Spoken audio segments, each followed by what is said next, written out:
ខ្ញុំព្រះករុណាខ្ញុំបាទសូមក្រាបថ្វាយបង្គំចំពោះប្រជុំ3នៃព្រះត្រៃរតន៍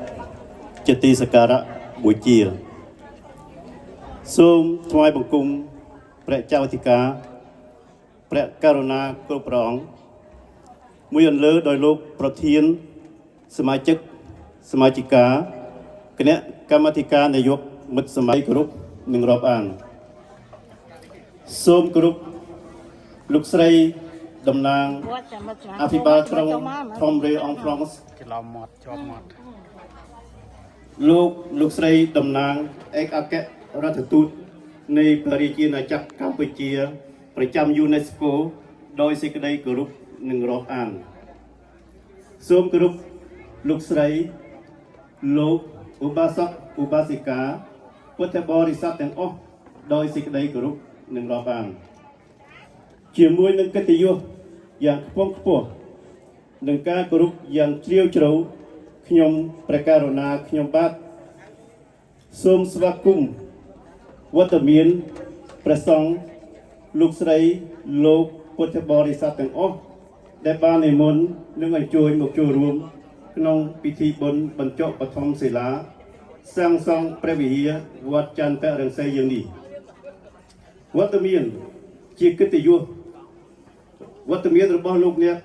ជាកិត្តិយសមួយសម្រាប់សហគមន៍យើងនិងជាសក្ខីភាពដ៏សំខាន់នៃគម្រោងសាងសង់ព្រះវិហារនេះដែលជាគុណតម្លៃនៃសាមគ្គីភាពថ្ងៃនេះយើងមានឱកាសចាក់គ្រឹះរួមជាមួយគ្នាមិនត្រឹមតែជាអគារមួយប៉ុណ្ណោះទេប៉ុន្តែជាកន្លែងសម្រាប់ពុទ្ធសាសនិកជនគោរពប្រតិបត្តិតាមគន្លងព្រះពុទ្ធសាសនាវត្តនេះនឹងក្លាយជាកន្លែងគួរជាទីគោរពសក្ការៈនិងជាមជ្ឈមណ្ឌលវប្បធម៌ខ្មែរអរិយធម៌ខ្មែរជួបជុំពុទ្ធបរិស័ទប្រកបដោយមិត្តភាពសាមគ្គីភាពសោមនស្សរីករាយនិងមានសេចក្តីសង្ឃឹមក្នុងជីវិតរស់នៅខ្ញុំសូមថ្លែងអំណរគុណជាអតិបរមាចំពោះលោកអភិបាលក្រុងធំរេអងហ្វ្រង់សដែលបានគាំទ្រយ៉ាងមោះមុតដល់សហគមន៍យើងខ្ញុំគម្រោងដ៏សំខាន់នេះមិនអាចកើតឡើងបានដោយគ្មានការលះបង់ការប្រឹងប្រែងរបស់ព្រះសង្ឃប្រធានសមាជិកសមាជិកាសប្បុរសជននិងពុទ្ធបរិស័ទជិតឆ្ងាយក្នុងសហគមន៍យើងខ្ញុំសូមថ្លែងអំណរគុណជាពិសេសដល់អ្នកគ្រប់រូបដែលបានចូលរួមក្នុងការស្ថាបនាផែនការនេះឲ្យคล้ายទៅជាការពិតការដាក់បញ្ចុះបឋមសិលាថ្ងៃនេះគឺជាការដាក់គ្រឹះនៃអនាគតដែលពោពេញទៅដោយធម៌សាមគ្គីភាព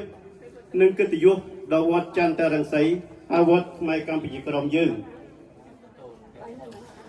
ដើម្បីឲ្យវត្តនេះក្លាយទៅជាមជ្ឈមណ្ឌលវប្បធម៌ព្រះពុទ្ធសាសនានិងសម្រាប់កូនចៅខ្មែរជំនាន់ក្រោយសូមអរព្រគុណនិងអរព្រគុណដល់ជ្រាលជ្រៅចំពោះការចូលរួមនិងការគាំទ្ររបស់លោកអ្នកទាំងអស់គ្នាសូមអស់លោកអ្នកទាំងអស់គ្នាប្រកបដោយពុទ្ធពរទាំងឡាយ4ប្រការគឺអាយុវណ្ណៈសុខៈពលៈសូមអរព្រគុណនិងអរគុណ